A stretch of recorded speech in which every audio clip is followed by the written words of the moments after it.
ఆ టైంలో నాకు టీబీ వచ్చింది. ఎక్కడ వచ్చి నాకైతే తెలుగు టీబీ అంటారు. దగ్గు, నసుగు దగ్గు, ఎక్కువ దగ్గలేదు, తక్కువ దగ్గలేదు, మీడియంగా దగ్గుతూ ఉండేది. పెద్దోళ్ళు ఏం చెప్పినారంటే నీకు చేయి దగ్గు వచ్చింది, ఇక నువ్వు బతికేది కష్టము అన్నారు పెద్దోళ్ళు.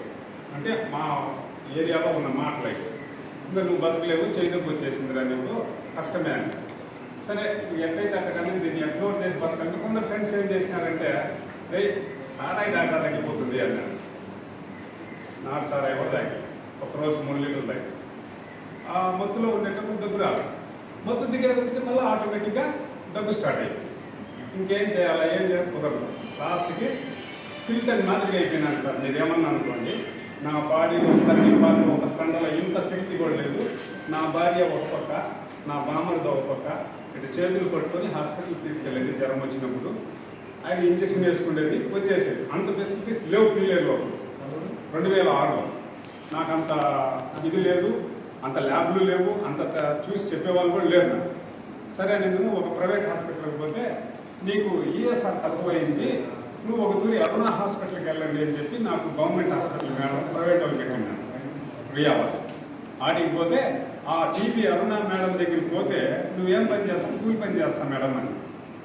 అప్పుడు ఏం చేసిందో ఏమో తెలుసు, అన్ని టెస్టులు చేసింది, చూసింది. నీకు టీబీ, నువ్వు ఖచ్చితంగా నువ్వు పోయి మాత్రలు తీసుకురా అని. అప్పుడు నేను ట్యాబ్లెట్ల పరంగా అప్పుడు 7 మాత్రలు ఒక గంటకి. అప్పుడు నేను మీకు రోజుకి వచ్చి ఒక గంట రోజు మార్చి రోజు తినాలి.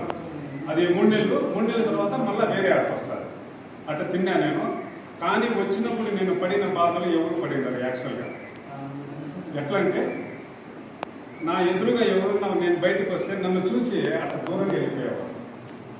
ఇంకేమో వచ్చేసింది, ఇదేమన్నా మనం ఏమన్నా అవుతుందేమో అని నాతో ఎవరు మాట్లాడేది. కానీ మానసిక బాధ ఎక్కువగా నేనే బాధపడింది. నా బిడ్డలు 2 చిన్నోళ్ళు. నా కొడుకు వచ్చి 4 ఏళ్ళ పిల్లోడు, కూతురు వచ్చి కరెక్ట్గా 10 ఏళ్ళ పాప. నా భార్య వీళ్ళతో ఎట్ట ఇది చేయాలని నా గిన్నె, నా చెంపు నేను సపరేట్ చేసుకునేది. నేనే చేసుకున్నాను, నన్ను ఎవరు చెప్పలేదు. ఇది నాతో అంతం కావాలనుకున్నాను. అని మా అమ్మ ఒక మాట చెప్పింది, మీకు చేదోకి వచ్చింది ఇంకా బతకగాని. ఎందుకమ్మా, మీ ముత్తాతకు అదే చేదోకి వచ్చి చనిపోయినాడు, మీ తాత అదే చేదోకి వచ్చి చనిపోయినాడు, మీ నాయనకు రాలేదురా, నీకు వచ్చేసింది, నువ్వు కష్టమే అని మా అమ్మే చెప్పిందిరా. ఏకైక కొడుకుని మా అమ్మ నేను. మా అమ్మే చెప్పింది నువ్వు కష్టమే రా. ఇంక సరే ఎక్కడైతే అట్టగానే ఇదే ఈ ప్రాసెస్లో ఉండిపోయినాము. ఇంక కుదరట్లో ఎక్కడైతే అట్టగానే ఆ మాత్రల వల్ల నేను ప్రతిరోజు ఈ మాత్రలు మింగేటప్పుడు తెల్లారే కొద్దికి మా ట్యాబ్లెట్లు తిన్న తర్వాత ఒక 15 నిమిషాలు వెయిట్ చేసేవాడు. ఎందుకంటే కొంచెం బాగింది. కానీ తర్వాత భోజనానికి వెళ్తే భోజనం తినబుద్ధి కాదు. ఇది పక్క 7 ట్యాబ్లెట్లు కదా మింగినాను. ఈ భోజనం తినబుద్దే కాదు. దాన్ని ఏం చేయాలి, ఏం చేసిన వల్ల కాల. కానీ మా భార్య చిన్నగా మోటివేషన్ చేసి కొంచెం తినిపిస్తుంది. ఒక రూట్కి వచ్చిన ఒక 3 నెలల తర్వాత నేను ఒక 10 కేజీలు పొడుగు పెరిగే కొద్దికి అప్పుడు ఆటోమేటిక్గా అన్ని సర్దుకుపోయింది. కానీ చాలా ఎంటేజ్గా ఉంటాయి ట్యాబ్లెట్లు తినేటప్పుడు, చాలా కష్టంగానే ఉంటుంది. కానీ తింటే మాత్రం జీవితం చాలా గొప్పది. మనకు పుట్టిన బిడ్డలు కానీ మన భార్యలు కానీ సఫర్ కాకపోకుండా ఒక నాశించకుండా మనతోనే ఉంటారు. ఎవరు బాధపడాల్సిన అవసరం లేదు. మనం ఇదే విధంగా నేను రికవర్ అయిన తర్వాత మా భార్యకు ఆశా వర్కర్గా పోస్ట్ వచ్చింది. మా భార్య ఆశా వర్క్ వచ్చినప్పుడు మా భార్య ఏమిటంటే నేను ఎందుకంటే అడుగులో నడలేదు కాబట్టి నేను స్కూటర్లో తీసుకెళ్ళి పల్లెకి తీసుకెళ్తాను. అక్కడ యానాదిస్ ఉన్నాను. అక్కడ కూడా ఒక 6-7 మంది కుటుంబాలు ఉన్నాయి. అక్కడ కూడా 2 వచ్చింది. వాళ్ళని కూడా కంట్రోల్ నేనే దగ్గర ఉండి, నేను ఇట్లా బాధపడినాను, నేను ఇట్లా తిన్నాను, మీదేం వది కావద్దండి, నేను వారానికి ఒకటి వస్తానే ఉంటాను నా భార్య. ఎందుకంటే ట్యాబ్లెట్స్ తినండి, ఏం కాదు, బతుకుతారు అని చెప్పి వాళ్ళు ఏదో 7 మూర్లు తిని రెడీ అయ్యేవారు. అట్టా వాళ్ళు కూడా ట్యాబ్లెట్లు మింగించి మోటివేట్ బాగా వాళ్ళ దగ్గరే ఉన్నాను నేను. ఎందుకంటే నేను నువ్వు అదే తిను, మన దగ్గర డబ్బులు ఉండవు, మనం పెట్టి చూపించుకోలేదు, మనకు అంత శక్తి ఉండదు.